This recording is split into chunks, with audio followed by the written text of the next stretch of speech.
Est-ce que quelqu'un peut dire Seigneur, en ce matin, fais-moi grâce. Fais-moi grâce. Accorde-moi l'intelligence. Accorde-moi l'intelligence. De la compréhension. De la compréhension. Des choses spirituelles. Des choses spirituelles. Je veux t'entendre le dire avec lui. Seigneur. Fais-moi grâce en ce matin. Fais-moi grâce en ce matin. Ouvre mon entendement. Ouvre mon entendement. Parole. À la compréhension de ta parole. Au nom de Jésus. Au nom de Jésus. Au nom de Jésus. Au nom de Jésus. Au nom de Jésus. Au nom de Jésus. Est-ce qu'on peut acclamer le Seigneur?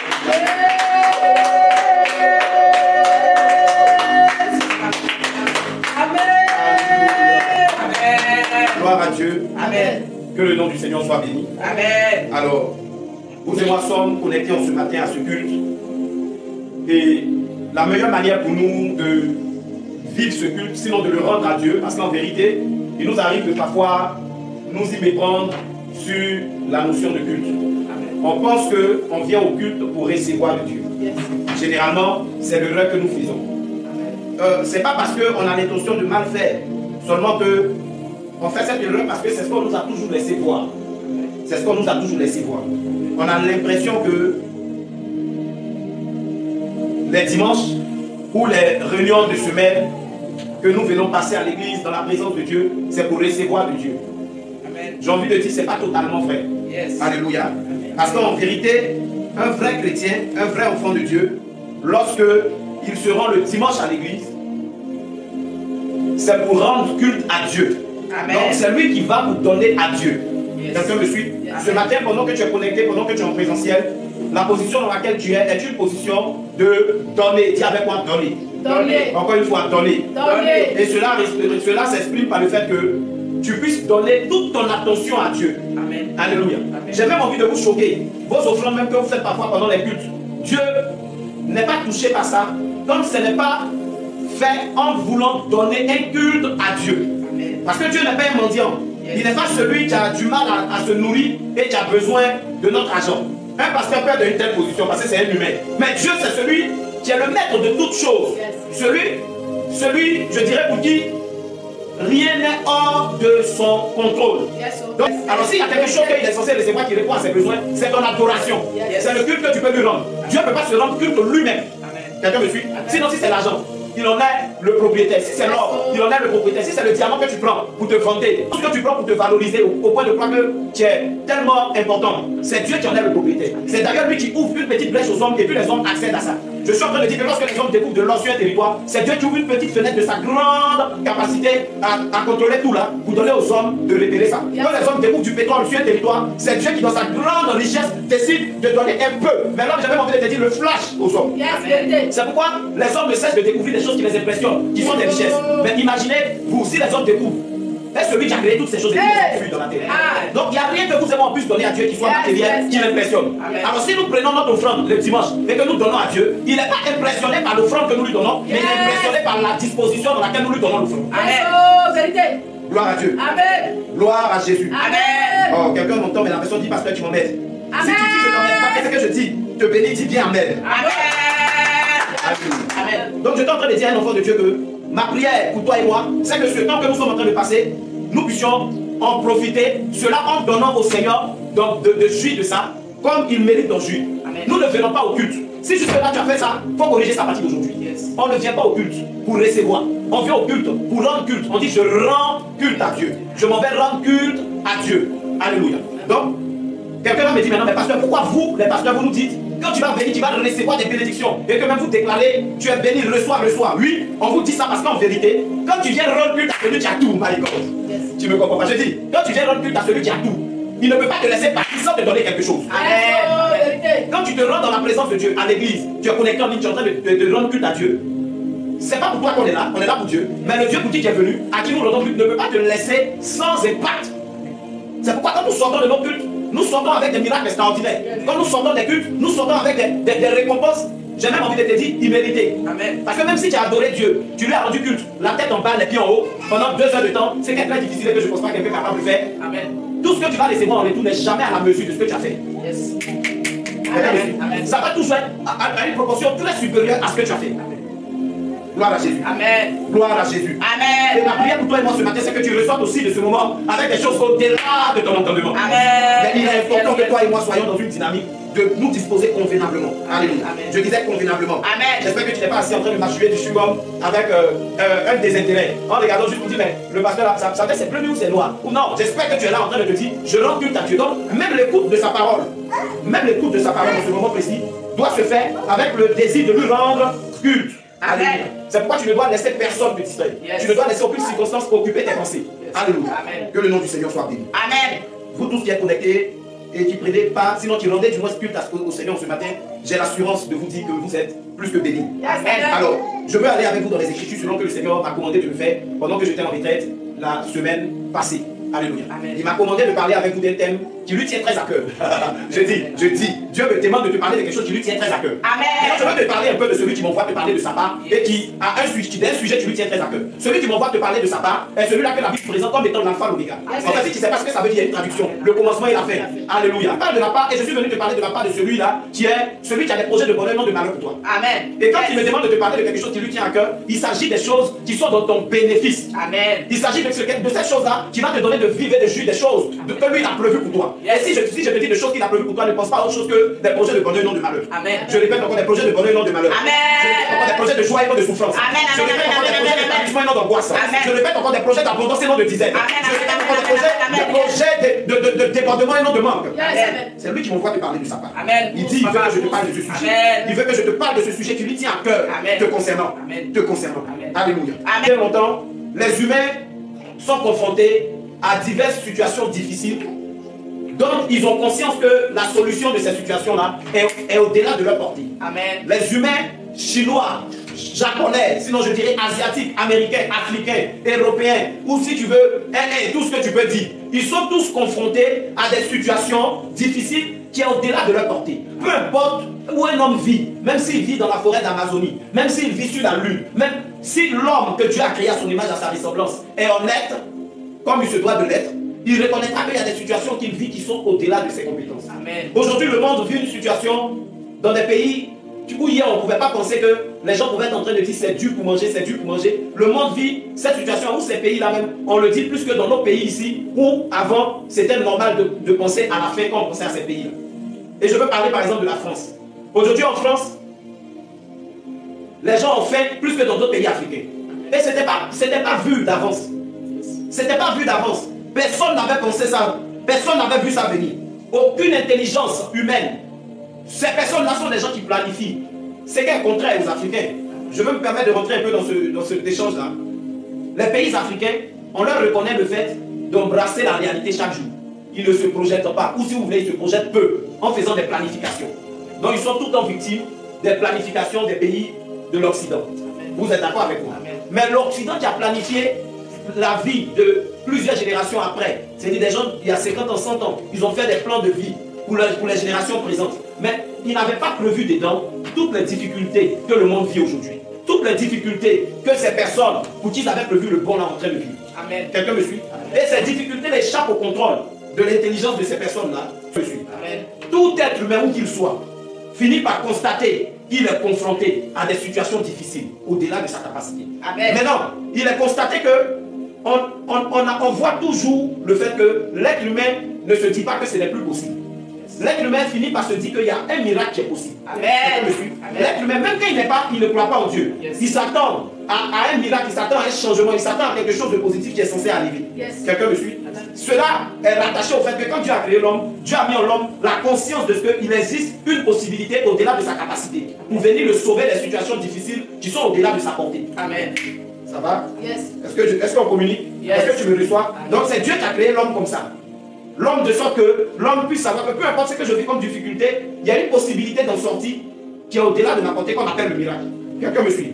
Et généralement, les hommes et les femmes attendent le miracle. Amen. N'est-ce pas? Les hommes et les femmes attendent le miracle.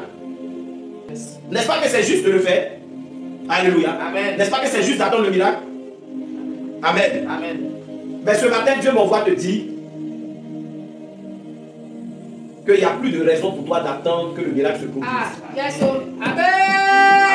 y a quelqu'un qui a commencé à dire, je comprends pourquoi ma situation ne change pas depuis. Dieu ne veut rien faire de bon pour moi. Dieu ne veut pas changer ma situation. Amen. Je vais répéter la phrase pour que tu comprennes. Dieu dit de te dire en ce matin que quand lui te regarde, il ne s'attend pas à ce que tu t'attendes à voir le miracle se produire. Je répète encore ma phrase. Je réformule. Dieu ne s'attend pas à te voir l'attendre produire le miracle. C'est pourquoi ce matin, le thème que je veux partager avec toi, c'est producteur de miracles. Amen. Répète avec moi, producteur de miracles. Producteur de miracles. Encore une fois, producteur de miracles. Producteur de Tu miracles. n'as pas bien dit, il faut que tu le dises jusqu'à ce que ça connecte Producteur de avec toi. miracles. Producteur de miracles. Alléluia. Amen. Gloire à Dieu. Amen. Producteur de miracles. Producteur de miracles. Amen. Amen. Alors, pour que nous puissions bibliquement établir le thème que nous venons d'évoquer, allons-y ensemble dans Marc chapitre 16, verset 17. Je veux que vous qui êtes ici, vous suiviez très bien et que les lectures ne tardent pas. Marc, il y a dit ceci. Voici les miracles qui accompagneront ceux qui auront cru. En mon nom, ils chasseront les démons. Ils parleront de nouvelles langues. Amen. Amen. Amen. Je relis une deuxième fois. Marc 16, verset 17. Voici les miracles qui accompagneront ceux qui auront cru. Yes. En mon nom, ils chasseront les démons. Amen. Ils parleront de nouvelles langues. Amen. Amen. Amen. Bien-aimé dans le Seigneur, j'étais en train de te dire que Dieu m'envoie te dire que si les hommes ont pour coutume, quand ils vivent des situations au-delà de leur capacité, de s'attendre à un miracle, et comme je l'ai dit, c'est très bien.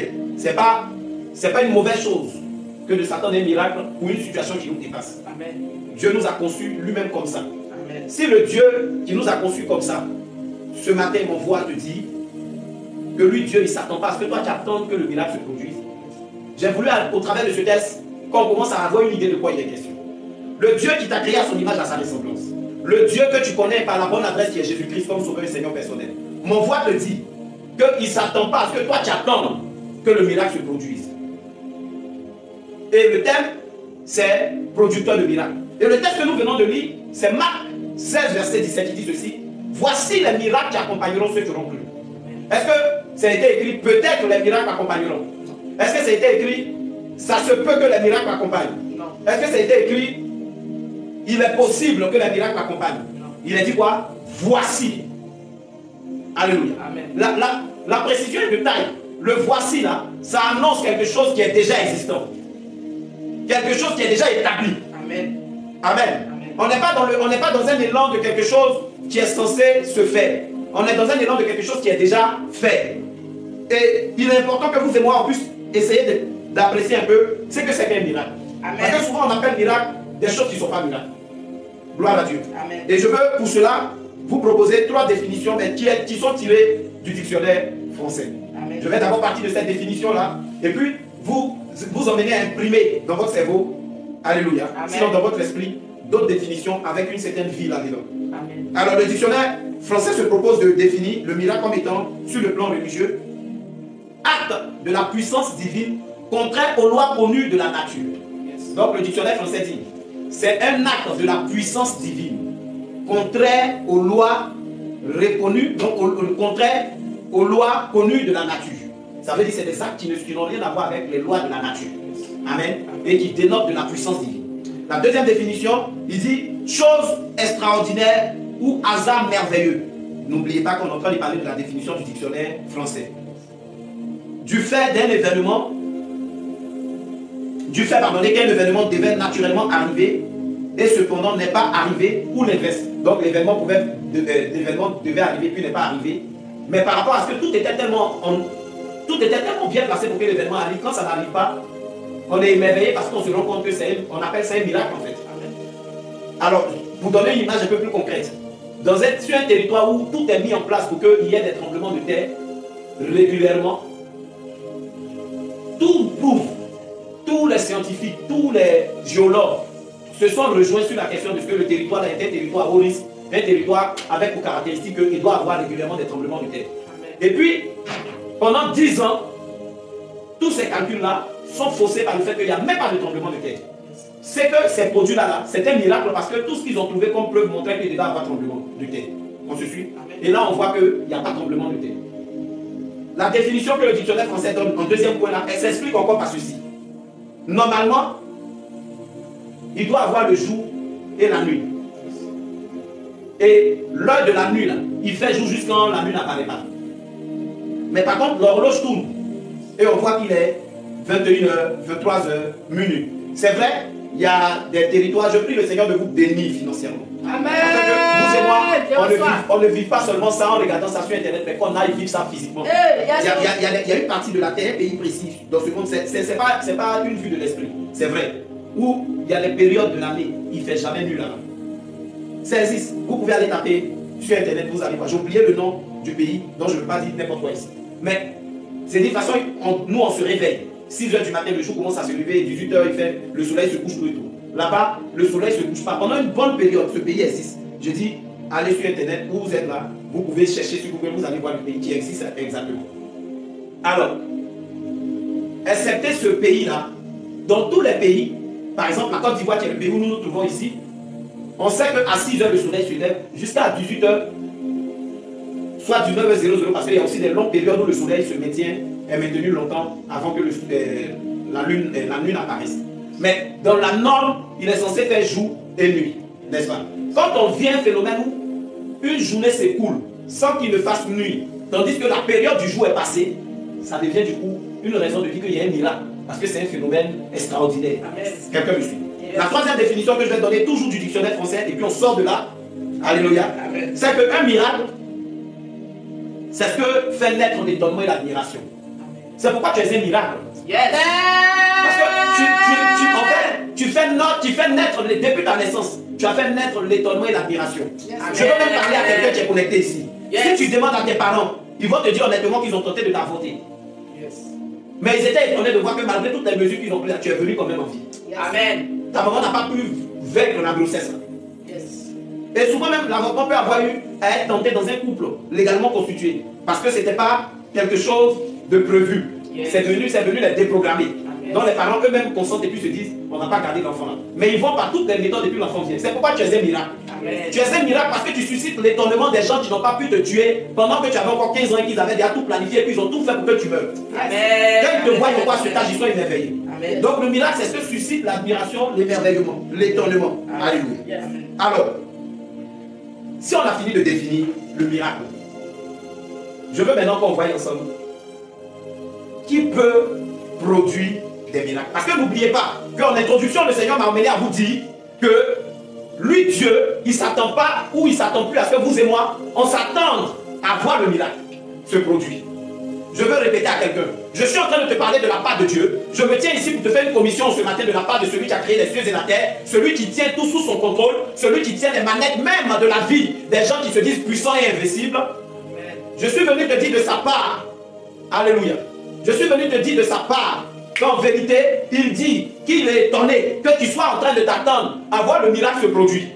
Parce que lui, il t'a engagé désormais dans le fait que tu ne sois plus en train d'attendre le miracle se produire, mais que toi-même tu puisses produire le miracle. Amen. Alléluia. Amen. Maintenant, voyons ensemble qui peut produire des miracles.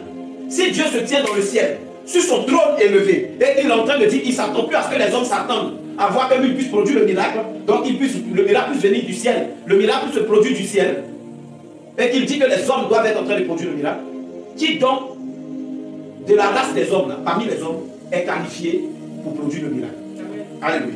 Amen. Je voudrais dire ceci. Pendant que je suis en train de parler, quelqu'un est en train de dire, pasteur, moi j'ai une réponse rapide. Tout le monde peut produire le miracle. Ça, c'est la réponse que tu étais prête à me donner. Et que tu m'as sûrement déjà donnée. Mais j'ai une réponse qui va t'étonner ce matin. Est-ce que je peux te la donner? Yes. J'ai dit, j'ai une réponse qui risque de te donner ce matin. Est-ce que je suis en droit de te la donner? Yes. Allons-y dans les Écritures donc. Yes. Allons-y dans les Écritures. En fait, tu l'avais déjà rencontré cette réponse. Mais si je te la donne sans qu'on lise les Écritures, tu ne vas pas accepter. Donc on va lire les Écritures et puis je vais te la donner. C'est-à-dire, je vais te faire comprendre que tu n'as pas le choix d'accepter ça parce que voici ce que disent les Écritures. Yes. Alléluia. Alors lisons Marc 16, verset 17. C'est qu'on vient de lire. Je veux quelqu'un ici en train de lire ça avec lui. Marc 16, verset 17. Allez-y rapidement.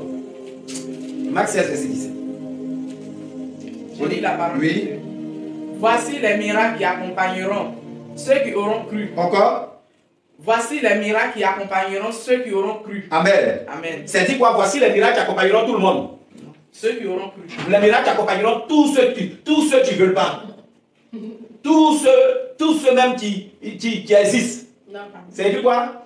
Ceux qui auront cru. Comment? Ceux qui auront cru. Est-ce que c'est écrit là-bas les Baoulés? On y va. C'est pas écrit là-bas les Chinois. C'est pas écrit là-bas les Américains exceptionnellement. C'est pas écrit là-bas les Français exceptionnellement. C'est pas écrit là-bas les Anglais seulement. Ceux qui auront cru. Alors j'ai la bonne nouvelle de t'annoncer que tout le monde n'est pas en droit de produire des miracles. Yes. Mais j'ai aussi la bonne nouvelle de t'annoncer que ça veut dire que quand on lit les Écritures qu'on vient de lire, il n'y a pas une race du point de vue géographique, du point de vue humain qui est destinée à produire des miracles. Yes, sir. Tout le monde ne peut pas produire des miracles. Amen. Mais tous ceux qui auront cru peuvent produire des miracles. Amen. Amen. Alléluia. Yes. Je répète à quelqu'un qui est peut-être choqué, parce que ça, là, non, ça c'est pas théologiquement correct. Je veux te parler de la part de Dieu à la lumière de ses Écritures. Yes, sir. Tout le monde ne peut pas produire des miracles. C'est pourquoi ta vie n'est que champ de frustration et d'aigreur. Yes. Et que tu te dis que quand les autres rendent des témoignages de miracles, c'est parce qu'ils font des complots avec l'homme de Dieu ou dans l'église là, ainsi de suite. Il y a séphonisme. En réalité, c'est parce que tu n'es pas encore rentré dans la place de ceux qui ont le droit de produire des miracles. Yes. Vérité. Alléluia. Yes, Parce que je veux le répéter. Tout le monde ne peut pas produire des miracles. Yes. Mais ceux qui auront cru peuvent produire des miracles. Et ceux qui auront cru, ils peuvent se retrouver en Afrique, dans un campement sans nom. Yes. Tandis que ceux qui n'ont pas cru, qui ne peuvent pas produire le miracle, peuvent se retrouver à la Maison Blanche quelque part là-bas. Ça ne veut pas dire que je suis en train de dire que ceux qui auront cru ne vont pas avoir de bons résultats. Je suis en train de dire que celui-même qui habite dans la Maison Blanche peut être confronté à une situation où il ne produit pas de miracle, à savoir il ne vit pas le changement de cette situation difficile-là. Tandis que quelqu'un qui est au campement quelque part là-bas, qui n'est même pas lettré, peut se retrouver à voir cette situation difficile qu'il traverse, bénéficier d'un miracle. Yes. Le miracle que Dieu ne va pas faire, que lui-même va produire. Parce qu'on va voir tout à l'heure de quoi il est question quand on parle de produit miracle. Parce que tu as l'impression que je suis en train de prendre la place de Dieu pour te donner. Mais ça m'étonne et ça me choque que tu sois dérangé. Parce que Dieu lui-même, il t'avait déjà donné sa place avant même que moi je vienne te parler ce matin. Yes. Amen. Yes. Il t'a donné à deux reprises sa place. Avant même que Jésus ne soit, quand Dieu créait l'homme à son image, à sa ressemblance, Yes. il lui donna les capacités que Dieu il a. Yes. Et quand l'homme a péché, qu'il a perdu ces capacités-là, Dieu s'est chargé encore de porter la sanction des péchés de l'homme afin que ses capacités lui soient restaurées, mais pas cette fois-ci de la même manière, mais doublement. Yes. Amen. Oh. Amen. Le deuxième Adam est d'une race supérieure au premier Adam. Yes. Et quand on parle du deuxième Adam, on parle de Jésus. Et nous sommes du deuxième Adam. Dès que nous recevons Jésus comme Sauveur et Seigneur. Yes. Amen. Amen. Amen. Amen. Ainsi, les capacités dont nous disposons sont supérieures aux capacités qu'Adam a. Yes. Oh. Amen. Il n'est écrit nulle part qu'Adam a marché sur les eaux. Yes. Mais il est écrit dans la Bible que Pierre a marché sur les eaux. Yes. Parce que Pierre se reconnaissant dans le deuxième Adam qui est Jésus-Christ. Amen. En qui vous et moi, nous nous reconnaissons. Pousse, papa, pousse. Alléluia. Amen. Alors je suis en train de te dire ce matin que tout le monde ne peut pas produire des miracles. Amen. Yes. Mais je suis très heureux de savoir que je m'adresse à quelqu'un qui est de la race de ceux et celles qui peuvent produire des miracles. Amen. Parce que quand la Bible précise qui peut produire des miracles, la Bible dit tous ceux qui auront cru. Yes. Et je suis dans une disposition, alléluia, Amen. à croire que tu crois. Amen. Yes. Est-ce que quelqu'un m'entend, quelqu'un dessus? Yes. Amen. Moi, j'ai envie de croire que tu crois. Amen. Est-ce que tu crois vraiment? Yes. Amen. Est-ce que tu crois vraiment? Oui, je crois. Alléluia. Amen. Alors, on va voir ensemble ce que c'est que la foi. Parce que parfois, il nous arrive de croire qu'on croit. Oh, on est très loin d'être des gens qui croient. Yes. Amen. Est-ce que vous êtes là? Est-ce que vous êtes connectés? Amen. Oh, amen. Amen. Amen. Amen. Amen. Est-ce que ceux qui sont en ligne sont vraiment là? Yes. Amen. Yes. Gloire à Dieu. Amen. Alors, voici ce que je veux nous aider par la grâce de Dieu à comprendre. Je veux nous aider à comprendre ce que c'est que la foi. Puisque la Bible dit, les miracles accompagneront ceux qui auront cru. Alléluia. Amen. Maintenant, ça m'emmène à dire que pour produire des miracles, il te faut la foi. Yes. C'est la matière première de la production des miracles. Yes. Dis avec moi, il me faut Il me Il me faut faut la foi. la foi. La foi. Alléluia. Amen. Alors voyons ensemble, sinon essayons de voir ensemble ce que c'est que la foi. Amen, amen, amen. Amen.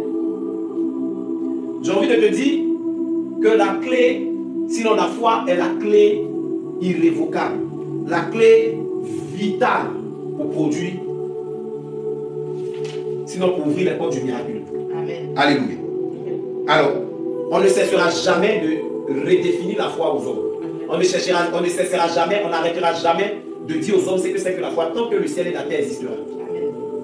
Parce que tant que le ciel et la terre existeront, on sera toujours confronté à des situations qui vont nous demander la foi pour leur changement. Gloire à Dieu. Amen. Je dis, on sera toujours confronté à des situations qui vont nous demander de la foi pour leur changement. Et il arrive que nous prenions la foi pour ce qu'elle n'est pas.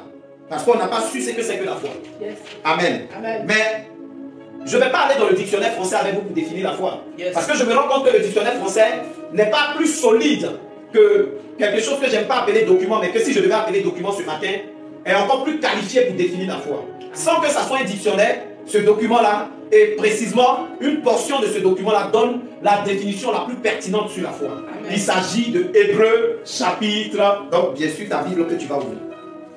Alléluia. Amen. Hébreux chapitre 11, verset 1. Est-ce que la parole de Dieu est en train d'emmener quelque chose? Amen. Est-ce que tu es en train de recevoir, quelque chose? Yes, amen. Ton amen. Voici ce qui est dit en Hébreux chapitre 11, verset 1. Je lis la parole du Seigneur. Or, la foi est une ferme assurance des choses qu'on espère. Une démonstration de celles qu'on ne voit pas. Hébreux chapitre 11, verset 1, version Louis II. Bien aimé dans le Seigneur, quand j'ai lu ce verset, je me suis dit, j'ai envie de comprendre d'autres mots qui sont dans ce verset-là pour mieux comprendre de quoi la Bible parle en disant la foi, tout ça, tout ça. En fait, quand la Bible est en train de définir la foi en Hébreux chapitre 11, verset 1, le français qui est ici, à mon niveau, ne me permet pas de mieux comprendre. Alors ça m'amène à me dire, je vais chercher un français qui va me définir ce qu'elle dit dans cette version. Et ça m'a amené à rencontrer une autre version. Et cette version, c'est la version Nouveau Français Courant. La version Nouveau Français Courant dit ceci. Hébreux 11, verset 1. Mettre sa foi en Dieu, c'est être sûr que ce que l'on espère. Amen. Je réponds. Mettre sa foi en Dieu, c'est être sûr de ce que l'on espère. Encore. Mettre sa foi en Dieu, c'est être sûr de ce que l'on espère. Dis-le avec moi. Mettre sa foi en Dieu, c'est être sûr de ce que l'on espère. Quelqu'un me suit? Et ça poursuit toujours le même verset. C'est être convaincu de la réalité de ce que l'on ne voit pas. Amen. Yes. Hébreux 11, verset 1, Nouveau Français Courant. Yes. Mettre sa foi en Dieu, c'est être sûr de ce que l'on espère. Je ne sais pas là où tu es, tu espères quoi? Je ne sais pas ce que tu espères en ce moment. Et on est en train de parler de producteur de miracles. Et Dieu te dit qu'il s'attend à ce que ce soit toi qui produises le miracle. Et non que tu puisses attendre de lui que le miracle se produise. Amen. Dieu est en train de te dire qu'il a inversé les rôles. En fait, Dieu se met dans une posture où il t'attend à voir produire le miracle. Et puis il va apprécier pour dire, tu es de mon espèce. Oui, je me reconnais. Je sais que c'est moi, c'est moi. Je sais que je me suis fait vraiment. Je sais que je me suis créé. Parce que Dieu t'a fait à son image, à sa ressemblance, n'oublie pas. Quand tu es en train de te prendre une photo, aujourd'hui avec les moyens de selfie qu'on a, par nos téléphones, c'est la manière que tu veux te voir après là que tu te positionnes pour prendre la photo. Yes. Il peut même arriver que dans ta vie il y a des difficultés et que ça ne va pas. Mais quand tu prends le téléphone que tu es en train de faire comme ça, tu le fais d'une manière que il y a une souris qui apparaît dans ta photo. Yes. Pour que après avoir pris la photo, tu sois en train de regarder la photo malgré les problèmes que tu as pour dire voici ce que je suis, voici ma situation. Ma situation, c'est pas la tristesse, c'est la joie. Yes. Est-ce que quelqu'un me suit? Yes. Donc quand Dieu t'a créé, Dieu a décidé, après t'avoir donné des capacités, de se mettre comme ça, pour se regarder par toi. Et la Bible dit, mettre sa foi en Dieu, c'est être sûr de ce que l'on espère. C'est être convaincu de la réalité de ce que l'on ne voit pas. Yes. Je ne sais pas jusque-là ce que tu as appelé la foi. Et tu peux être en train de, même ce matin, pendant que je parle de la foi, depuis peut-être quand j'ai commencé à parler de miracles, j'ai commencé à parler de la foi, tu es amer parce que tu te dis, tout ça l'on m'a dit, et puis je n'ai rien vu changer. Mais certainement que tu es en train de faire une mise à jour. Tu es en train de te rendre compte que c'est toi qui t'étais trompé, si c'est ce que tu appelais la foi. Ça fait d'ailleurs que tu n'as pas vu ce que tu attendais Dieu faire. Est-ce que quelqu'un m'entend? Vous et moi, par moments, on est frustrés dans notre vie chrétienne parce que quand on est en train de marcher avec Dieu, on a des manières de penser, de fonctionner que nous on appelle la foi, mais qui n'ont rien à voir avec la foi. On se comporte comme quelqu'un qui a planté, quelqu'un qui plante tu mets une plante en terre, et lorsqu'il est en train de dire qu'il a mis en terre pour qu'elle grandisse, il vient le matin, il enlève le sable à côté pour voir si la racine a poussé. Il vient le soir, il enlève le sable à côté pour voir si la racine a poussé. Par moment même, il déterre, il s'en va montrer à tout le monde pour dire regardez, j'ai planté quelque chose qui va pousser bientôt. Vous et moi, on est d'accord que ça ne va jamais pousser même des racines. Yes. Et c'est parce que nous faisons là qui est la foi. La foi, c'est de mettre ça en terre. Tu peux même être en train de voir les feuilles sécher et tomber. Mais tu ne prends pas le risque de l'enlever. Tout ce que tu fais, c'est quoi? C'est de l'arroser. C'est de nettoyer tout autour. Avec l'espoir que les racines sont en train de sortir. Mais la foi, c'est pas sortir la plante là à chaque fois et puis aller, revenir, enlever la terre à côté, regarder en bas. Mais c'est ce que nous faisons. Et vous et moi, nous sommes passés maîtres dans le fait de nous plaindre de Dieu. Vous et moi, on a des dossiers d'accusation à Dieu. Amen. On est sur des positions où on trouve que Dieu, et on prend le risque même de dire qu'avec Dieu c'est trop lent. C'est nous les chrétiens qui avons mis ça dans la bouche des gens du monde. Parce que selon nous, on avait la foi, et puis Dieu a tardé. Et on s'est même aidé nous-mêmes en utilisant des raccourcis qui n'ont rien à voir avec ce que Dieu attendait de nous. Mais le problème c'est quoi? C'est qu'on n'a pas cru en vérité. Yes. Parce que la Bible est en train de le définir ici, c'est que la foi. La Bible dit, c'est mettre sa foi en Dieu, c'est être sûr. Et quand quelqu'un est sûr, il y a la manière dont il se comporte. Yes. Viens ici ma fille, viens. Viens vite. Angèle, tu ne réponds pas parce que ce n'est pas ton nom. Non, il ne faut pas te troubler. Mais si je dis Doris, tu réponds. Quand je dis Madame Draymond, tu réponds. Tu es sûr que c'est ça qui est ton nom. Yes. Mais pourquoi Angèle là, tu n'acceptes pas? Oh, Angèle, je n'ai pas dit Milou, je n'ai pas dit Wowo. C'est un nom aussi, mais ce n'est pas son nom. Tant que ce n'est pas son nom, elle peut pas être en harmonie avec. Mais quand c'est son nom, elle est tranquille. C'est de la même que Dieu te bénisse. C'est de la même manière que quand quelqu'un dit que j'ai la foi, la Bible dit, c'est être sûr. La manière, s'il y a 10 personnes et puis on dit ton prénom ou ton nom de famille, on dit mais tu es sûr que c'est toi? Tu dis c'est moi. On dit mais ouais, ta pièce. Souvent même tu n'as pas ta pièce d'identification sur toi. Mais tu es capable de te battre pour leur dire que c'est moi. Amen. Quelqu'un me suit? Amen. La Bible déclare qu'il y avait 2 femmes prostituées qui vivaient ensemble, elles exerçaient donc la même activité et elles ont eu des enfants dans la même période. Donc on n'arrivait pas facilement à distinguer la différence d'âge entre les enfants. Une avait accouché quelques jours avant tout et tout, mais il y avait encore des ressemblances. Dieu a fait que quand les enfants naissent généralement, ils se ressemblent un peu tout et tout. Et l'une perd son enfant la nuit en se couchant mal sur l'enfant. Et quand l'enfant meurt, au milieu de la nuit, pendant que l'autre dort, elle se lève et elle change les enfants.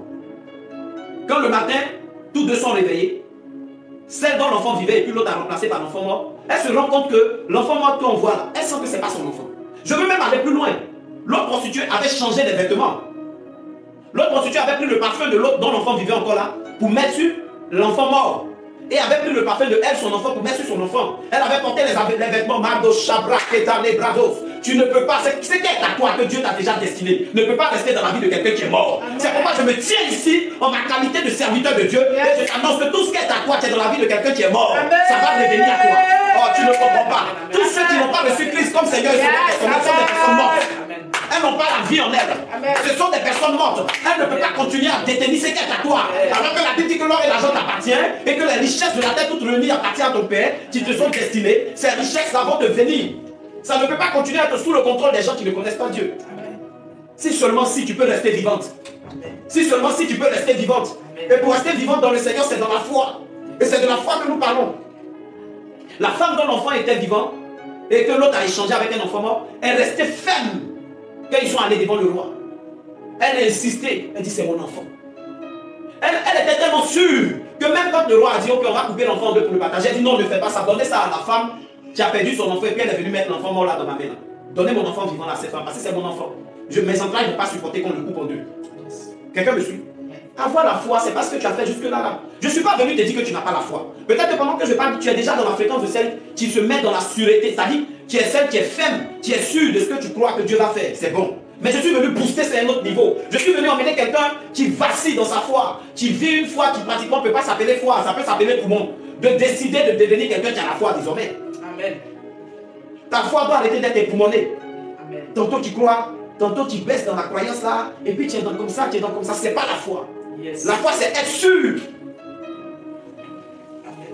Alléluia. Amen. C'est être sûr de ce que l'on espère. Yes. Est-ce que quelqu'un est là? Amen.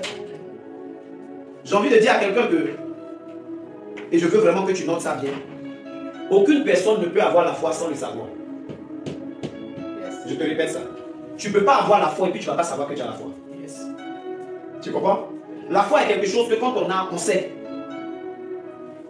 Parce que la foi a ses épreuves. Il y a des épreuves qui vivent là. Tu vas savoir si tu as la foi ou pas. Yes. Donc, pendant que je suis en train de te parler ce matin, sans que ça soit dans l'intention de te juger, toi-même tu es en train d'examiner ce que tu as appelé foi.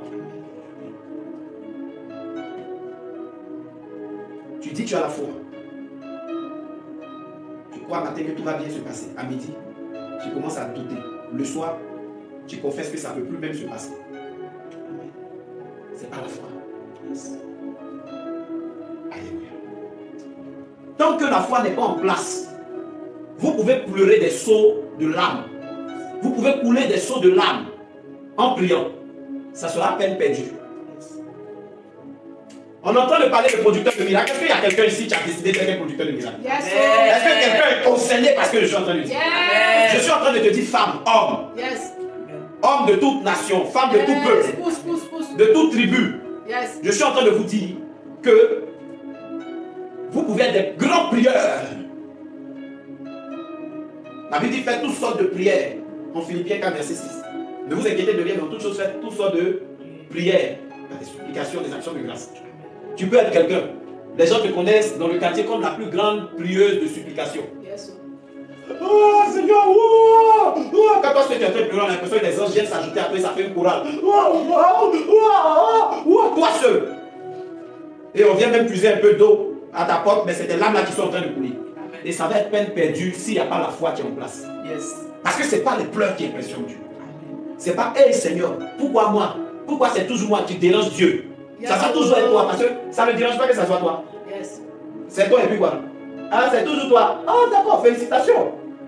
On te donne bientôt un doctorat dans tes problèmes là. Amen. Mais quand tu as la foi que ça va changer, Yes. et que tu t'adresses à lui, il n'a pas le choix que de s'impliquer. Yes. Il fait bouger les choses. Amen.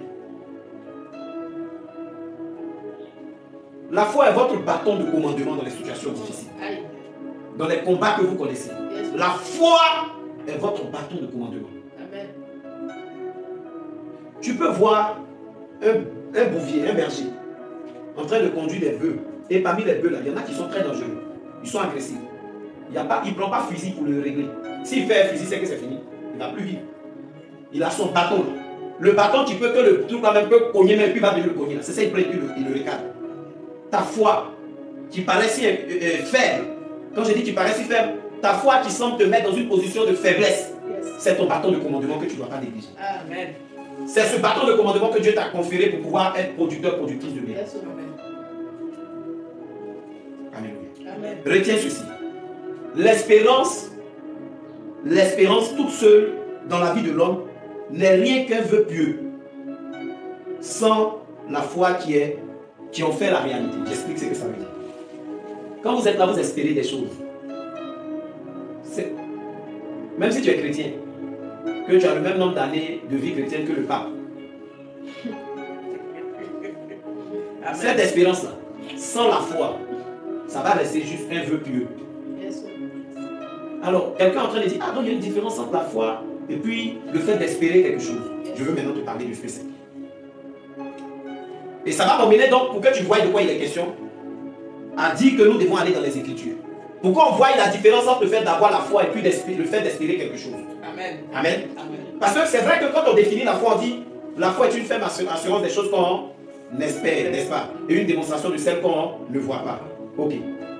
Si tu ne fais pas attention, tu vas être en train d'avoir des vœux pieux que tu appelles la foi, à savoir le fait d'espérer. Et puis, tu appelles ça la foi, tandis que ce n'est pas la foi. La foi, c'est quoi exactement pour le chrétien? Ça va, les légumes ne sont pas en train de préparer une indigestion, ça va. Amen. La sauce, tu sens que la sauce va bien se terminer. Yes, Gloire à Dieu. Romains 10, verset 17. On va voir ensemble c'est quoi la foi en fait, pendant que nous parlons en tant que chrétiens. Romains 10, verset 17. Il dit en Romains 10, verset 17. Amen. Amen. Je lis la parole du Seigneur par sa grâce. Ainsi la foi vient de ce qu'on entend. Et ce qu'on entend vient de la parole de Christ. Amen. Je veux relire encore le verset là pour toi. Ainsi, la foi vient. Oh my God. Je ne sais pas si tu as la même joie que moi. Amen. Je t'explique pourquoi je suis content. Tu te souviens du jour où tu as demandé à ta copine où elle a acheté son pain et puis elle n'a pas voulu te montrer. Et puis elle dit qu'elle a oublié. Pourtant elle venait de payer. Amen. Oh, elle n'a pas Alzheimer, mais elle t'a dit qu'elle a oublié. Tu te souviens du jour où ton frère et toi, vous étiez, ta soeur et toi, vous étiez dans la même classe. Et vous étiez sur le même banc. Mais vous étiez en train de faire la compo. Elle connaissait. Mais elle ne voulait pas te montrer, puis elle a caché. Quand tu lui as demandé, elle t'a dit qu'elle ne connaît pas. Tu te souviens? C'est pourquoi je te dis ça avant de revenir sur le test. C'est pour te dire qu'en vérité, les hommes ont l'art de ne pas montrer la source de leur bonheur. Amen. Les hommes ont l'art de ne... Ils vont toujours, et ça c'est l'homme, ils vont toujours t'empêcher de connaître comment ils sont arrivés à des choses extraordinaires. Mais je suis dans la joie et je suis saute parce que la Bible me permet de savoir où je peux trouver la foi. Oh, la foi c'est la monnaie, my God, la monnaie la plus valeureuse. Tu me permets d'acheter en Asie, tu me permets d'acheter en Amérique, tu me permets de posséder en Afrique, tu me permets de me positionner en Europe. Amen. Ça veut dire, c'est la monnaie la plus précieuse que si l'on me cache, je peux souffrir plus que quand je n'ai pas des dollars, des héros. Amen. Et Dieu me donne de pouvoir savoir où trouver ça. Yes. Mais comment je ne peux pas être heureux? Si tu n'es pas heureux, c'est que tu n'as pas encore compris jusqu'à présent. Amen. Si tu n'as pas la joie en toi, femme, c'est que tu n'as pas encore compris jusqu'à présent que je parle là. C'est quoi la foi? Amen. Amen. Parce que si tu as compris, c'est quoi? Pendant qu'on est en train de comprendre que la foi en vérité, l'endroit où on trouve ça. Attends, j'ai un encore. Ah. Et si la foi vient de ce qu'on entend? Amen. De ce qu'on entend. Est-ce que vous écoutez? Yes. De ce qu'on entend. De ce qu'on entend. Ok. Et ce qu'on entend vient de la parole de Christ. Hein? Donc c'est comme ça que la foi, en tant que chrétien, hein, c'est de là que ça vient en vérité. On a parlé de ce que c'est que la foi, tout et tout, n'est-ce pas? Maintenant, on est en train de nous dire que voici d'où vient la foi. Et ce que me plaît, c'est que c'est précisé de ce qu'on entend de la parole de Christ. Est-ce qu'on vient de dire de la parole d'Esther? Est-ce qu'on vient de dire... Non, c'est vrai, il y a le livre d'Esther dans la Bible, mais il parle de ta soeur là, celle qui manque beaucoup là. Est-ce qu'on vient de dire de la parole de Norbert? Non. Parce que Norbert, tu sais combien de fois c'est pas un gars, c'est un marmailleur, c'est un gars qui n'est pas sérieux. Est-ce qu'on vient de dire de la parole de comment on appelle ça? Léopoldie. Léopoldie, c'est celle qui t'aime pas, elle va toujours te donner les mauvais conseils pour que tu fasses mal. La Bible n'a pas parlé de tout cela. La Bible dit que la foi vient de ce qu'on entend de la parole de Christ. Amen. Christ est le ressuscité là, dont on vient de célébrer la résurrection. Amen. Mais qui est mort parce qu'il voulait que toi et moi on soit sauvés. Amen. Et qui a les secrets des profondeurs des abîmes, afin que nous puissions les dominer, quoi qu'elles se lèvent en hauteur contre nous. Amen. La Bible dit que la foi, c'est ce qu'on prend, c'est ce qu'on reçoit. En fait, la foi est tirée de ce qu'on entend de ce Christ, de la parole qu'on entend de Christ. Et puis ce que me réjouit, c'est que ce Christ-là est victorieux là où des présidents même ont échoué. Amen. Yes. Donc quand la Bible dit que la foi vient de ce qu'on entend de la parole de Christ, la Bible entend nous dit que la foi, c'est ce que vient quand on entend celui qui a la victoire sur toutes choses. Maintenant, je vais vous donner une bonne nouvelle. Regardez, pendant que vous et moi on est à ce culte, connectés en ligne comme en présentiel, il y a des causeries, quand je commence à introduire, vous allez être frustrés. Vous allez commencer à trouver que non, le pasteur là, il n'est pas spirituel, il est charnel. Je t'explique ce genre de causerie. Quand je vais commencer à dire par exemple, je suis en train de prévoir une acquisition d'une villa de environ 1 million 250 000 euros du côté de Lierge. Tu es frustré. Où tu es là? Quand il a commencé ça, pourtant ce que je suis en train de faire, c'est juste une image, c'est pas encore réel. Quelqu'un me suit? Non, est-ce qu'on est obligé de parler de ça à l'église?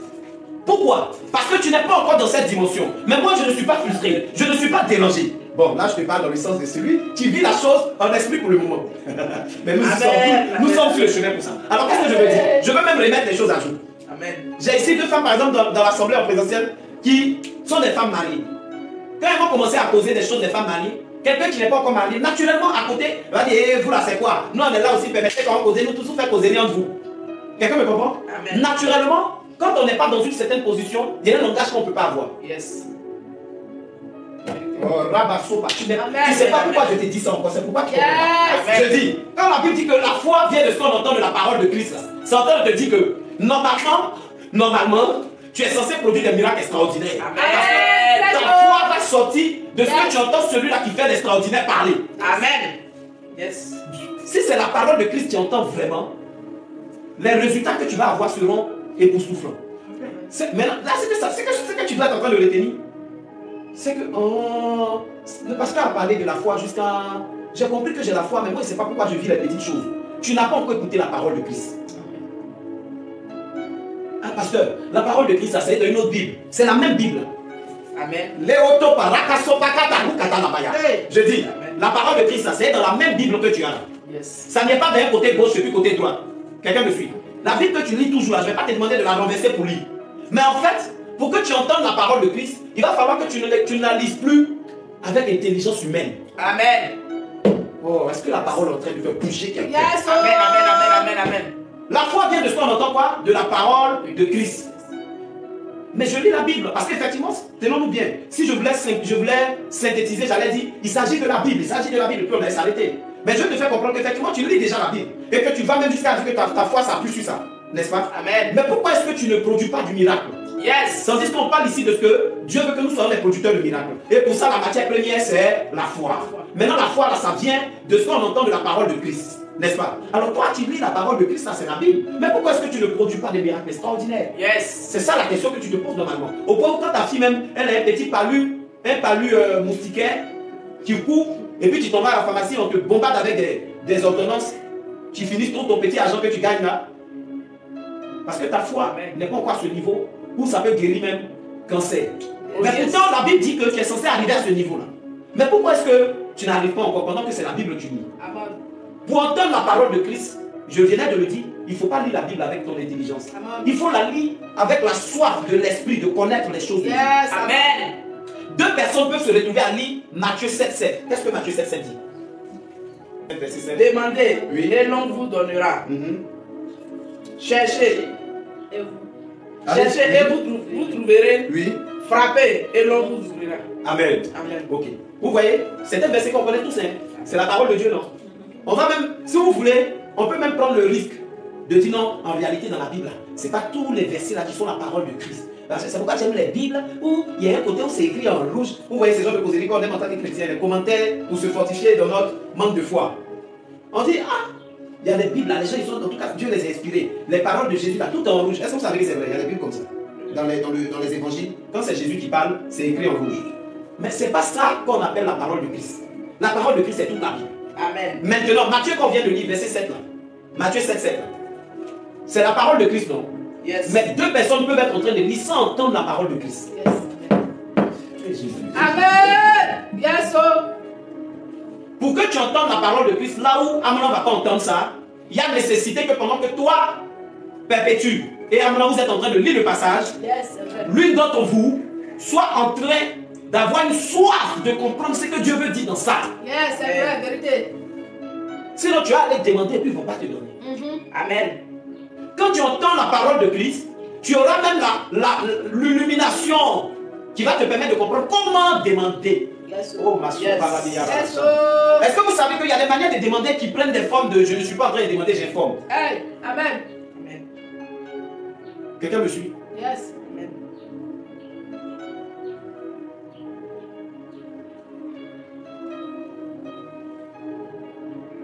Il y a des manières de demander.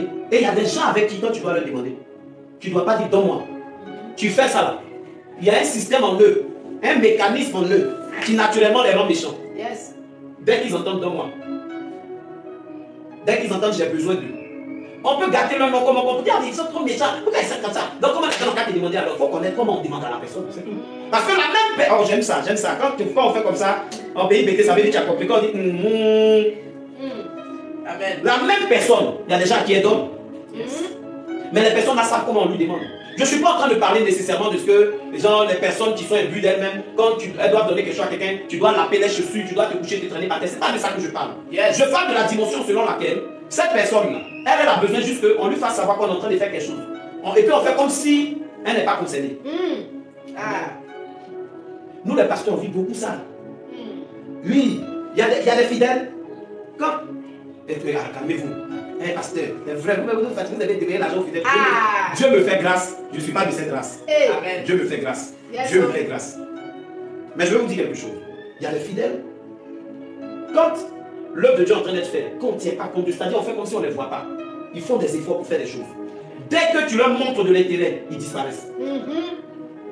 Souvent ça blesse les hommes de Dieu. Yes, oh. Et ils se sentent comme frustrés, ça décourage, ils n'ont plus envie de se battre encore. Ils se disent, mais tu comptes sur les gens pour travailler, eux, pour l'œuvre de Dieu, pour investir, pour donner leur temps. Et puis quand tu commences à penser à eux, parce que quand un homme de Dieu commence à mettre son esprit sur quelqu'un, que ce soit quelqu'un qui peut donner l'argent, son temps ou quoi que ce soit, il prie pour la personne. Yes. Et si la personne a de l'humilité, elle peut se rendre compte qu'il y a de l'évolution dans certains domaines de sa vie. Yes. Il n'était pas avant ça. Ah. Yes. Il n'est pas obligé de venir s'arrêter et dire, je prie pour toi en levant mes mains, mes pieds, l'onction tombe. Non, non, il prie pour toi dans le secret. Alors quand ce temps de Dieu est en train de prier, Donc, quand c'est que nous appelons prière homme de Dieu, on se projette également avec ces personnes. Quelqu'un me suit? On se projette avec ces personnes. Maintenant, pendant qu'on se projette avec ces personnes, il y a Martin qui est étonné que cette personne-là disparaît. Elle, en fait, elle se désolidarise même. Ces gens de profil-là, en règle générale, ces gens de personnes sont des personnes qu'il faut prendre comme si elles ne comptent pas. Amen. Yes. Je suis en train de vous parler entendre la parole de Christ. Amen. Et ça, c'est des choses que Jésus m'a donné de comprendre dans ce verset-là, après des temps de gourmet. Yes. Donc tu dois comprendre pour ne pas vivre certains gourmets. Yes. C'est-à-dire que pendant que tu... Alléluia. Pendant que tu es en train de lire Matthieu 7,7, qui te dit, demandez, l'on vous donnera. Amen. Si tu n'as pas bien compris, tu n'as pas entendu la parole de Christ, et que c'est la parole de l'ange Gabriel que tu entends, tu vas aller te planter devant quelqu'un, demander. Yes. L'homme vous donnera, alors tu diras, je te demande, je dois recevoir. Et il va te dire, je n'ai pas, je ne te donne pas. Pourtant, tu vois qu'il y en a en abondance et ça se gaspille autour. Yes. Donc, ça, j'ai présenté ça pour dire que, en fonction de qui tu as en face de toi, si vraiment tu as entendu la parole de Christ au travers de demander, l'on vous donnera, tu sauras exactement de quel type de demande il est question. Est-ce que vous savez que quand vous entendez réellement la parole de Christ au travers de ce verset, vous ne demanderez pas l'argent à certaines personnes, mais vous leur demanderez l'opportunité de faire de l'argent. Yes. Ça c'est vrai. Amen. Il y a des relations que vous avez trouvées que les gens sont méchants. Et l'argent, elle n'aime pas aider les gens. Tout ce qu'elle fait, c'est pour elle. Et quand elle aime nous éviter, ses camarades vont se faire manger. Et puis tout ça, c'est à son honneur. Parce qu'on va dire que c'est elle qui a payé. Puis on lui prend des photos comme si c'était toujours son anniversaire. Mais elle n'aime jamais aider. Elle n'est pas méchante. Tu ne sais pas comment il faut lui demander, c'est qu'il faut lui demander. Yes, oh, vérité. Ce genre de personne, il est probable que cette personne exactement, il faut plutôt lui demander l'opportunité de pouvoir t'introduire dans quelque chose. Oh papa, tu sais pas, tu connais pas ma camarade Angilon, tu la connais pas, elle est trop méchante. Elle, même si tu lui demandes, je vais même encore te dire qu'il est possible que ça ne soit pas opportunité que tu lui demandes, mais il est possible que tu lui demandes d'apprendre auprès d'elle. Vous savez, l'esprit est en train de parler à des gens à qui veut donner des produits, des miracles. Yes. Et quand je suis en train de te regarder, je vois quelqu'un, le même domaine dans lequel elle est là, pas que tu viens pour la concurrencer, mais comme Dieu t'appelle à être dedans, il a permis que vous soyez camarades et que vous rapprochez, tu puisses lui demander en lui disant je demande à travailler pour toi. Yes. Et pendant quelques années, pendant quelques mois, la demande que toi tu vas faire la concernant, ce n'est pas l'argent, c'est travailler pour elle, travailler pour elle. Yes. Et pendant que tu seras en train de travailler pour elle, la grâce comme celle qui est tombée sur la vie de Jacob, Yes. qui a fait de lui quelqu'un qui a eu une intelligence pour produire des bêtes tachetées, là où il n'y en avait point dans la race des bêtes de son patron, Yes. puisse tomber sur toi. Amen. On ne doit pas demander, l'on vous donnera. C'est la parole de Christ que j'ai entendue qui me fait vous faire comprendre qu'en vérité, ce n'est pas toujours va demander à Lucie. Et puis elle va te donner. Ça c'est vrai. Sinon tu as quitté Lucie avec frustration. Et tu vas décider de la mettre en tête de tes ennemis. Tu dis la liste de tes ennemis là. Parce que tu diras mauvaise plus plus. Pourtant Lucie n'est pas mauvaise plus plus. Yes. Yes. Alléluia. Non, la fille là, elle est vraiment matérialiste. Hein. Elle aime toujours qu'on lui fasse des cadeaux. Il est possible, garçon, jeune homme, il est possible qu'elle aime juste les cadeaux, mais elle n'a pas dit qu'elle aime ce qu'elle cherche. Il faut juste la connaître. Aïe. Ah, tu aimes trop les restaurants. Ce n'est pas les restaurants qu'elle aime. Elle aime l'ambiance des restaurants. Yes. Il faut la mettre chez toi pour créer l'ambiance là. Quelqu'un me suit?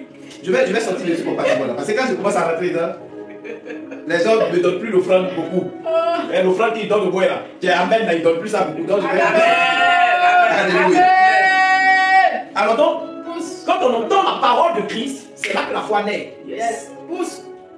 Tu ne peux jamais avoir la foi Yes. si tu n'as pas entendu la parole. Prêche, prêche. Oh. Parce que regardez, quand la révélation d'une écriture que tu es en train de lire vient, c'est quand je parle de révélation, là ça risque de troubler quelqu'un encore. C'est pas que le verset là apparaît, ça pousse des ailes et puis ça fait comme ça. Non! Tu es en train de lire le verset et puis tu as une compréhension qui vient. Ça vient, ça fait comme si ça tombe comme ça. Ça vient. Quand ça vient comme ça, une fois que c'est venu, peu importe les vents contraires qui vont prendre forme, ta manière de t'arrêter face à ces vents là, c'est différent de juste quelqu'un qui a lu. Amen. Yes. Alléluia. Amen. C'est différent de juste quelqu'un qui a lu. Amen. Alors pendant que vous êtes par exemple connecté en ligne, on a combien de personnes? Je vais parler de quelque chose. On a combien de personnes connectées? Différentes personnes que je connais ici. Maintenant, moi je vais par exemple dire, je connais Merveille Boutique. Yes. Oh. N'est-ce pas? Yes. Marcel va dire qu'elle connaît Merveille Boutique. Yes. Diamond va dire qu'elle connaît Merveille Boutique. Amen. Maria CAC va dire qu'elle connaît Marcel Touré. Amen. Chacun peut dire je connais puisqu'il y a un contact sur les réseaux sociaux. Mais s'il y a une dedans là, dont je suis par exemple le mari, quand je dis je la connais pas de la même manière que vous. Yes. Quelqu'un m'entend, quelqu'un me suit. Amen. Ma manière de la connaître est encore plus profonde. Et du coup, je peux dire ce qu'elle a apporté par exemple aujourd'hui. Si je ne suis pas en voyage et que je ne sais pas ce qu'elle a apporté, c'est-à-dire étant en voyage, peut-être je ne suis pas proche, ou bien elle ne m'a pas fait de vidéo pour me dire, chérie, voici la vie que j'ai portée. En fait, je veux dire, Je peux dire des choses que quelqu'un ne peut pas dire. Yes. Je peux dire par exemple sur son extrait de naissance, le nom qu'on a donné de son papa dessus. Amen. Parce que là, je parle de mon épouse. Même si elle est connectée par exemple sur les réseaux sociaux en train de suivre le culte. Donc quand je dis je la connais, c'est différent de quelqu'un qui est en train de la suivre aussi sur les réseaux là et tu la connais juste par les réseaux. Mais on peut même aller plus loin. Ça peut être dans la vie réelle que quelqu'un la connaît aussi. Mais la connaissance que la personne a d'elle, ça ne va pas au niveau de ce que moi j'ai comme connaissance. Quelqu'un me suit? Quand vous lisez la parole de Dieu et que vous entendez la parole de Christ, la position que ça vous donne, quand le diable vient vous trouver dans cette position-là, il sent que vous savez quelque chose. Yes. Il voit que vous savez quelque chose. Si vous et moi on a des pétards, c'est qu'on appelle des dangers chez nous en Côte d'Ivoire, et qu'on arrive quelque part et qu'on allume et puis on jette dans la foule, on est aussi dans la foule. Quand les gens vont entendre beau et puis vont s'effrayer, nous normalement on ne va pas s'effrayer. Parce qu'on sait que ce n'est pas une âme, mais c'est nous on a jeté du pétard. Quand tu as reçu la parole de Christ, ta foi est établie. Yes. Et si vous voyez que depuis votre foi est vacillante, vous n'avez pas des résultats qui produisent des miracles, c'est parce que vous n'avez pas encore reçu la parole de Christ. Et recevoir cette parole-là, ce n'est pas autrement, c'est en lisant les Écritures. Yes, amen. Vous devez lire la Bible. Vous devez recevoir les enseignements que vous recevez avec vie, Yes. avec une certaine folie d'enfant. Amen. Amen. Je suis en train de parler de miraculeux. Je suis en train de parler du miracle. Quelqu'un doit être en train d'entendre Dieu dit, j'ai décidé que ta saison soit une saison miraculeuse. Yes. Amen. Mais si tu es là et que tu m'écoutes, tu dis, c'est dimanche, je dois écouter un peu la parole pour me fortifier. Tu vas continuer à avoir une vie qui se fortifie. Yes. Amen. Ça, c'est vrai. Amen. Alléluia. Amen. Alors, je voudrais donc vous dire, si je peux me permettre l'expression, que pour avoir la foi, la parole de Dieu en est la fourgonnette de distribution. Yes. Amen. Vérité. Il y a des villages où il n'y a pas de poissonnerie, il n'y a pas de maison, de froid, je veux dire, de chambre froide, Yes. où on peut garder du poisson, tout et tout. Et quand il doit avoir du poisson qui est vendu, c'est une fourgonnette qui vient avec du poisson dedans, derrière, dans un compartiment frigorifié. Yes. Quand ça vient, ça sonne. Et puis il y a une heure exacte à laquelle ça doit passer tout et tout. Yes, ça qui dans mon village. Amen. Amen. Si tu n'as pas pu être là à l'heure pour être servi, la fourgonnette elle s'en va. Yes, oh. Tu as peut-être payé ça à quelqu'un d'autre qui a payé le poisson. Vérité. Mais soit elle aura déjà fumé parce qu'elle n'a pas de frigo. Yes. Vous devez comprendre que vous ne pouvez pas chercher la foi ailleurs. C'est la parole de Dieu. C'est parce que vous avez cherché la foi ailleurs que les gens vous ont donné la foi de ce qu'eux ils ont comme niveau de compréhension. Et ce que je veux dire c'est quoi? Tu peux même avoir la foi que ton pasteur, c'est pas un crime. Yes, oh. Amen. Je le répète, oui, je te regarde, je suis ton pasteur puis je te parle. Tu as le droit d'avoir la foi plus que ton pasteur. Amen. Yes. C'est pas être impoli spirituellement. Vérité. C'est ça qu'on appelle quelqu'un d'utile à Dieu. Yes, dis-nous tout. Afin qu'il y ait des niveaux où quand tu opères, quand les gens sont étonnés, tu leur dis, pour que j'arrive là, c'est lui qui m'a enseigné. Oui, il t'a enseigné bien sûr. C'est pas parce qu'on n'est plus le même niveau de foi que j'ai grandi que lui, qu'il ne t'a pas enseigné. Yes. Oui, c'est clair. Il y a des gens qui sont aujourd'hui des doctorants, mais dont les parents n'ont jamais fait le secondaire. Yes. Mais ça n'empêche pas qu'ils savent que c'est leurs parents qui l'ont appris les bons. Ah bah, Yes. pardon, tu as le droit d'avoir la foi plus que tes parents spirituels. Je dis, tu as le droit d'avoir la foi plus que ton papa spirituel. Tu as le droit, personne ne doit te dire que tu n'as pas le droit d'avoir la foi plus que tes parents spirituels. Yes. Et la foi pour fourgonnette de distribution, la parole de Dieu. Yes. N'attends pas de la trouver ailleurs. Elle est dans la parole. Ta Amen. foi doit être établie sur la parole de Dieu. Yes. Et non les actualités de notre époque. Et non les buzz de ce monde. Sinon, un matin, tu vas croire que ton pied est pourri pendant que c'est en bon état. Parce Amen. qu'avec ce monde dans lequel on est, tu es capable de croire que tu n'es pas garçon, que tu es femme. Amen. Pendant que tu es un garçon plein. Amen. Quelqu'un me suit. Amen. Amen. Je suis en train de vouloir chuter. Est-ce qu'on finit dans quelques minutes? Et je veux dire à quelqu'un qu'il y a des bénéfices à la foi. Amen. Et je veux en citer quelques-uns seulement. Prenons donc nos Bibles, on va aller vite. Éphésiens.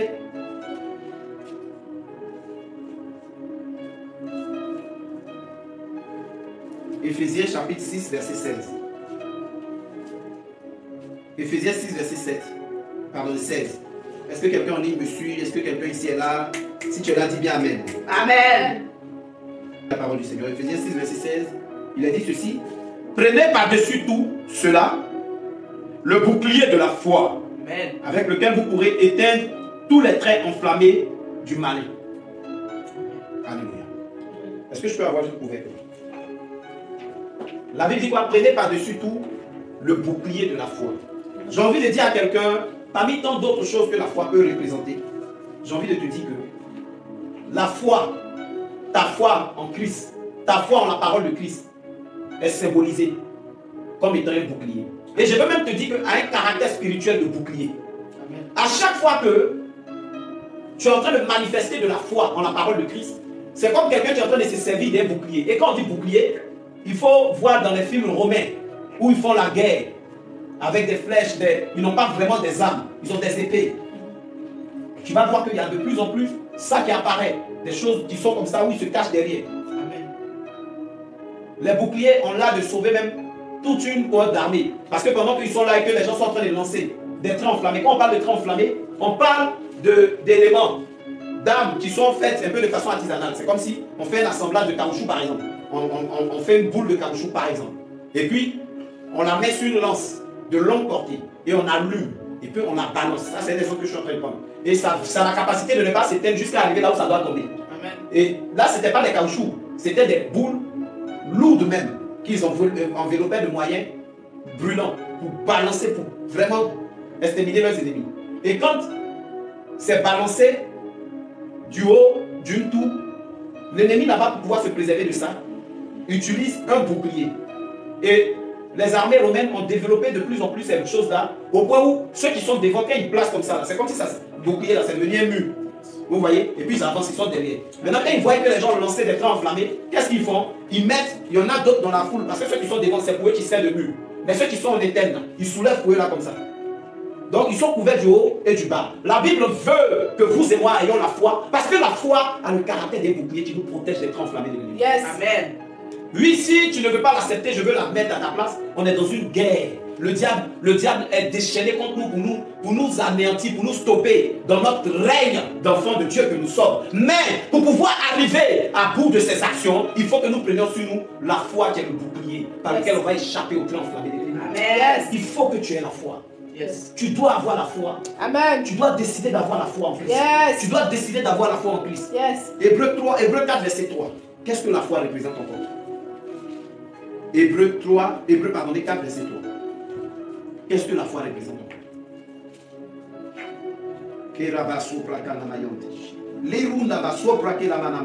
Prie un peu en langue de là où tu es.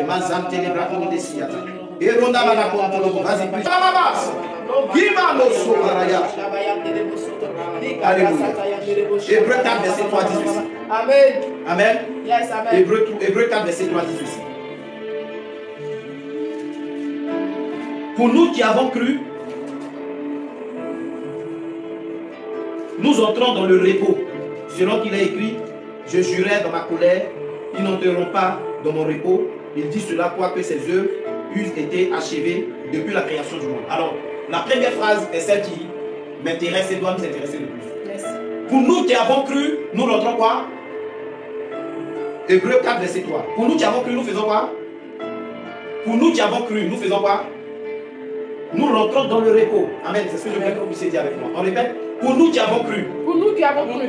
Nous rentrons dans le repos. Nous rentrons dans le repos. Encore une fois. Pour nous qui avons cru. Pour nous qui avons cru. Nous rentrons dans le repos. Nous rentrons dans le repos. Amen. Amen. La foi est notre garantie de repos. Yes. Et quand je parle de repos ici, tu es en train de m'écouter, tu penses que je parle de ton sommeil que tu aimes faire, et puis quand même il est l'heure de travailler, tu dors quand même. Et puis après tu dis, pasteur, priez pour moi, mon patron au travail, je ne sais pas ce que j'ai fait à ce monsieur-là. Moi je ne sais pas, mais il est compliqué, il me crée de misère. Le mois passé, ils ont coupé son salaire. Tu ne dis jamais que c'est parce que tu aimes dormir tellement que tu vas en retard, donc tu coupes tes heures de moins sur le salaire.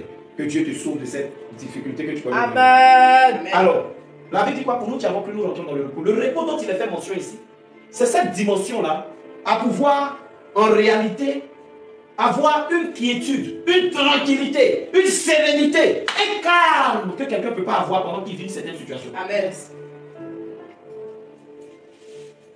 C'est-à-dire que normalement, en fait, vous savez, souvent, ce n'est pas le mal qui est dans le corps de quelqu'un qui le tue.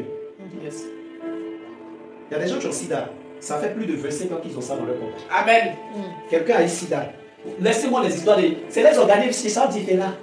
Ce n'est pas organisme. C'est leur perception, leur foi. Yes. Il y a quelqu'un qui a cru que s'il est rentré dans lui pour le tuer. Donc il a commencé à lui-même. Et d'autres, quand c'est comme ça, ils vivent aussi dans une manière accélérée de débauche. Ils mangent tout, n'importe quoi. Parce qu'ils ne croient pas que cette maladie-là, il pourra résister à ça pendant des années. Amen. Quelqu'un d'autre croit que c'est venu dans sa vie, c'est vrai. Il s'est mal conduit, c'est entré. Jésus peut le guérir. Amen. Mais même quand Jésus n'a pas encore guéri là-bas, il a une manière de se conduire en tant que quelqu'un qui sait que cette maladie, ce n'est pas venu pour que lui il arrête de vivre. Yes. Il investit, il réalise des projets. On ne soupçonne même pas qu'il est malade. Yes. Quand on parle du repos dans lequel nous rentrons quand nous croyons, il s'agit de cette dimension qui nous remplit, c'est-à-dire cette chose qu'on ne peut pas expliquer, mais qu'on ressent. Tu peux être en train de consoler quelqu'un qui, elle, vient juste de perdre son portefeuille pendant que toi, tu as perdu ton travail. Et puis, elle ne comprend pas.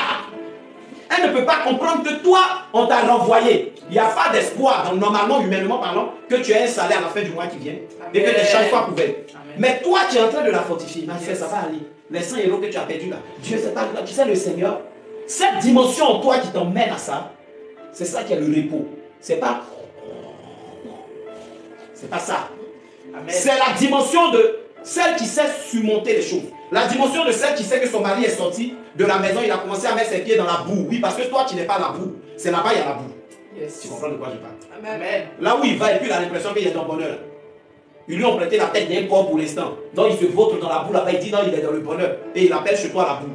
Quand le temps de lucidité va venir, bientôt il va se rendre compte que oh, je suis dans la boue. Que j'aille là où il y a là. Oh my God. Amen.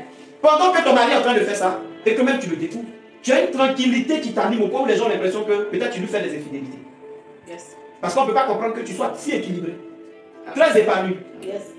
Et c'est ça d'ailleurs qui va le ramener. Amen. Quelqu'un me suit. Amen. Alors donc, ce sentiment-là, cette atmosphère que tu transportes là, c'est ce qu'on appelle la paix. C'est ce que tu vas désormais transporter au nom de Jésus. Amen. Ça découle de la foi. Yes. Il y a quelque temps de cela, il m'était arrivé d'avoir un état de loyer. Et celui qui encaisse, je ne savais pas où j'allais enlever l'argent pour payer. Quand il est venu, j'ai dit à ma femme, va, dis-lui, je l'appelle très bientôt. Dans pas longtemps, je vais le rappeler, il n'a qu'à passer. L'encaisseur du loyer, il vient, non, on doit commencer à trembler, chercher à aller gratter ma tête. J'étais occupé, donc j'ai envoyé ma femme, et dit, dis-lui que je vais l'appeler bientôt. Bientôt là, arrivé, je n'ai toujours pas l'argent. On s'est croisé au portail de l'immeuble que j'habite. Et comme ce jour-là, on s'est croisé, je l'ai salué d'une poignée, là. Comme si j'allais lui dire, j'ai ton enveloppe, là, c'est quoi, tiens. Non, mais excusez-moi, c'est pas que je m'en fous du loyer. C'est pas que je m'en foutais du loyer et que ça me dit rien, je suis dans la maison. Non! J'ai l'assurance en moi que on ne peut pas arriver à un niveau d'humiliation, pas parce qu'il est bien éduqué, mais parce que Dieu ne va pas permettre que le monde soit jusqu'à ce qu'on puisse m'humilier. Yes. Je te parle des choses qui m'a fait déjà expérimenter avant la période où j'avais vécu ça. Donc j'ai douté pourquoi. Bon, tu me dis, ah, parce que c'est pas que j'ai expérimenté avant que j'expérimente, j'ai cru, donc j'ai expérimenté. Quelqu'un me suit? En fait, je suis en train de parler à quelqu'un ici. Quelqu'un est en train de dire, parce qu'ils vont déchirer ton habit avant si ils vont te frapper dans la rue et puis ils vont déchirer ton habit. Je parle de quelque chose qui est passé, mais même je veux dire, même si ça arrivait à se répéter, je n'ai pas une peur qui est liée au fait que je n'ai pas. J'ai plutôt une sérénité de ce que je n'ai pas est là. Amen. Oh. Amen.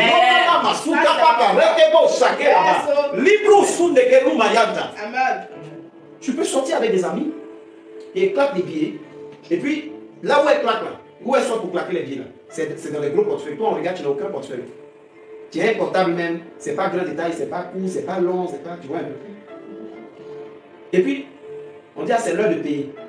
Et puis, on voit que tu dis, bon, tu sens très sereine. Ta sérénité vient de ce que tu n'as pas les billets là, mais tu as le monnaie dans le transfert. Parce que tu as de l'argent sur le compte. Yes. Donc, tu ne l'as pas physiquement, mais il est là. Yes. Est-ce que tu peux être en train d'être troublé? C'est si tu veux même là, va quelque part où on voit que tu n'as pas portefeuille sur toi. Et les gens là-bas, ils jugent à l'apparence. Ils pèsent à partir du sac qu'ils voient que tu es rentré avec. Ils se disent que selon la forme du sac, il y a l'argent en quantité. Tu n'as même pas un gros sac, tu rentres. Et puis tu demandes des prix des articles chers au point où les gars même sont gênés de te dire. Ta sérénité n'est pas liée au fait que tu as un gros sac, puisque tu n'en as pas. C'est lié au fait que ton petit portable, il y a quelque chose là-bas qu'on appelle un monnaie, où il se trouve des choses qui sont lourdes à porter physiquement. Amen. Le repos vient de cette image que je viens de te donner. La foi que tu as en Christ te donne un repos qui est lié au fait que ce que Christ peut faire ne dépend pas de ce que les yeux voient. On est dans un monde où nous et moi avons besoin de repos. On a besoin de ce calme intérieur pour ne pas faire de faux investissements. pour ne pas faire des bêtises. Combien de personnes n'ont pas pris toute l'économie de plusieurs années de travail pour aller mettre dans des projets, sous prétexte qu'on dit que si cette période-là passe là, c'est fini, c'est bouclé, ils pourront plus, il n'y aura plus d'opportunité. Mais les gens qui utilisent une communication, une stratégie de communication pour te faire investir là maintenant, parce qu'ils ont un chiffre d'affaires qu'ils veulent atteindre. Mais ce qui est vrai, c'est que bientôt, dans 3 mois, ils vont dire de prolonger la période. Or, toi, tu avais besoin de bien plier avant de t'y mettre. Pourquoi? Parce que réellement, il y a possibilité qu'il y ait un bug dans les semaines, dans les jours qui viennent, avant même que Dieu te dit que quand le repos en toi, pendant que les gens se bousculent, je ne parle pas d'un esprit de passivité. C'est pas, ne mélangez pas, les chrétiens, vous avez là, le pasteur il a raison, il a dit que je vais négliger toujours mon mari, un jour ça a changé. Non, non, non. Il ne faut pas mélanger les choses, s'il te plaît. Il ne faut pas mélanger ma prédication. Amen. La foi que toi tu dois avoir, tu dois se faire une mise à jour. Amen. Amen. Alors, avancez. Alors la foi nous garantit le repos. Amen. Et nous sommes dans une époque où il nous faut le repos. Yes. Il nous faut le dire avec moi, il me faut le repos. Il me faut le... Alors il te faut la foi. Amen. Il te faut la foi. On a peur, il y a une peur aujourd'hui dans le cœur des hommes relative à ce que mes enfants vont devenir quoi, comme le monde est devenu. Tu dois avoir la foi en ce que Dieu dit de tes enfants. Amen. C'est ça qui a te donné le repos. Yes. Et ça, tu reçois ça par la parole de Christ. Amen. Donc Dieu, mais alléluia. Amen. Je veux ce matin terminer avec toi ce moment par une prière. On va prier comme l'homme de Marc chapitre 9 verset 24 l'a fait. Alléluia. Il disait une prière quelque part là-bas où la Bible dit, je crois, aide-moi, car j'ai de la peine à croire. Amen. Il est en train de dire à Dieu, viens au secours de ma foi. Yes. Ce matin, je voudrais que tu dises avec moi, Père Céleste, Père Céleste, s'il te plaît, s'il te plaît, de là où tu es, mets ta main sur ton cœur comme ça. Mets ta main sur ton cœur. Tu soulèves ta main gauche, tu mets ta main droite sur ton cœur. Et dis avec moi, Père Céleste, Père Céleste, aide-moi, aide-moi, s'il te plaît, à mettre ma foi ma foi en ta parole. en ta parole, En ta parole. en ta parole, Pour toutes les situations difficiles pour toutes les situations difficiles de ma vie. de ma vie. Au nom de Jésus-Christ. Au nom de Jésus-Christ. Amen. Amen.